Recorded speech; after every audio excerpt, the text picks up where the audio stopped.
Yeah, hi, this is Steve Ladd again on my sixth installment on the reconfiguration of this proa sailboat. This is, and it's Halloween 2022, and so this is Skelly, and I don't like Skelly.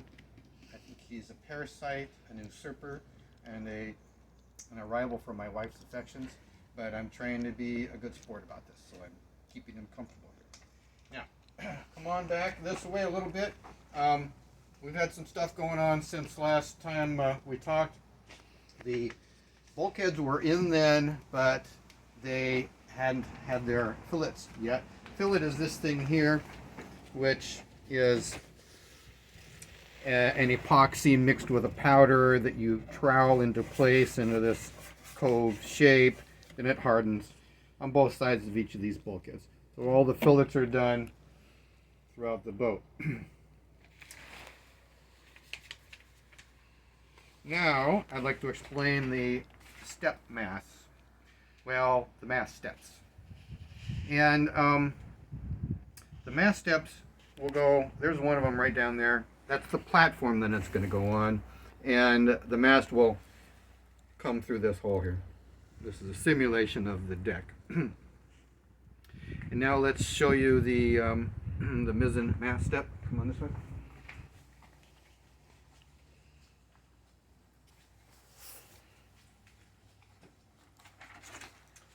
That's the mizzen mast step. But these compartments are going to be too small to fit into, so everything has to be done before the deck gets on. And for the mast steps to get done, I have to understand the overall sailing rig better. So come into the backyard and I'll show you the sailing rig, or at least part of it.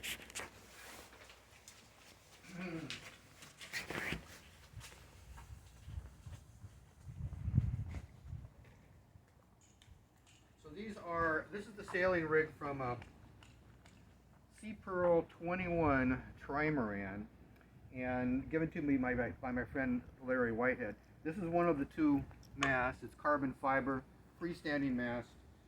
The masts fit into these, what I call stub masts. And the stub masts are aluminum tubes. At their bottom, they fit under the mast step on the keel.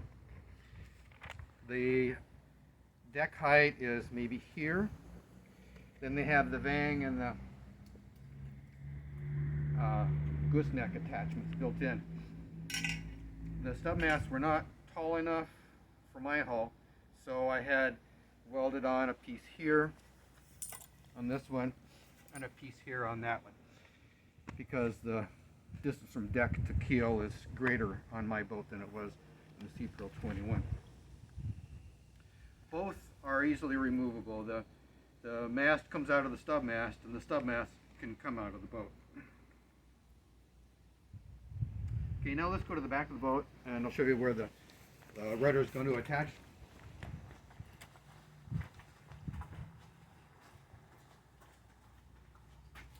The rudder's done. The question is how to attach it, and especially the upper attachment. This, with a hole in it here, will be the gudgeon.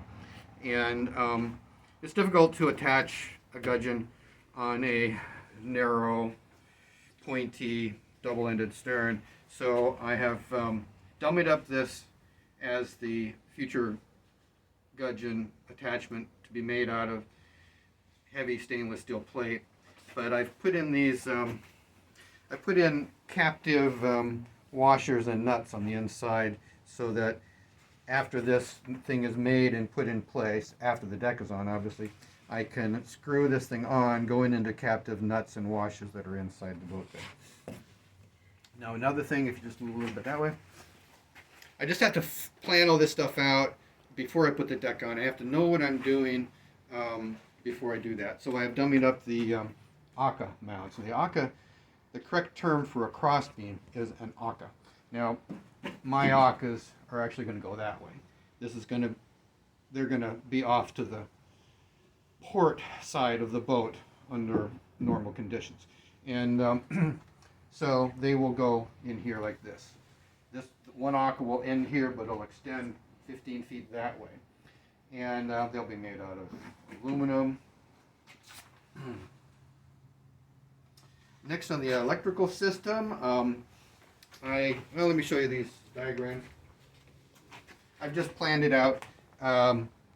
Here's a schematic of the electrical system, and here's a wiring diagram. It's actually a pretty simple electrical system. No need to go into that in detail now.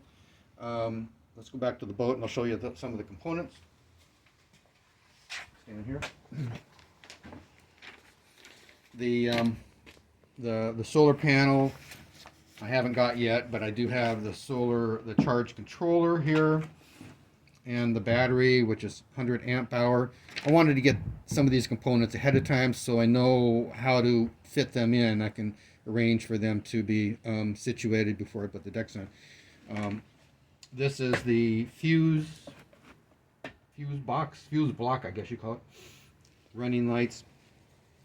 Some other electrical components. And next I'd like to explain the hull to deck joint. Now this is the cockpit. This does not pertain so much to this area. I'm not dealing with that yet. But elsewhere, the hull to deck joint is how the deck will bond onto the hull. And to explain that, I'd like to go back to this table over here. So I needed to make these things with curvature in this dimension. This boat has curvature in this dimension, and I needed to get some curvature, so I cut up some shims, some stock, just a half inch. Each one's half inch. I put 3 of those between these things, and these have that curvature. And I clamped these together so that what came out was, I got to show you an example of what came out.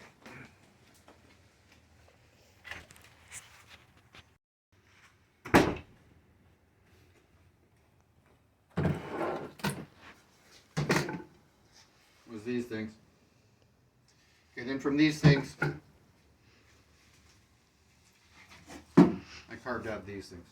And so these, each one is specific to its location. I normally use foam as my core material, but in this case I chose to use wood. And these I will be bonded into place in the spring. It's too cold to do that now.